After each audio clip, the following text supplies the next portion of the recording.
अभी ना हम लोग आए हुए थे मैच देखने। ये देखें सारा मज़े का सीन है, बारिश उड़ती हुई आ रही है। देखें कैमरे में से क्लियर नहीं नज़र आ रही, उड़ती हुई बारिश आ रही है और पिच पे लग रही थी तो इसी वजह से कपड़ा उन्होंने डाल दिया है।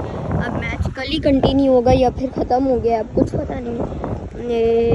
अभी वो देखें कोच जा रहे हैं तो मैच अभी सारा ग्राउंड में लग रहा है, काफ़ी तेज़ हवा चल रही है। तो वो देखें बीच में भी जो पिच में पूरा कवर कर रहे हैं। आप लोगों से मिलते हैं नेक्स्ट व्लॉग में। Do subscribe, like and share my channel. Thank you, Allah.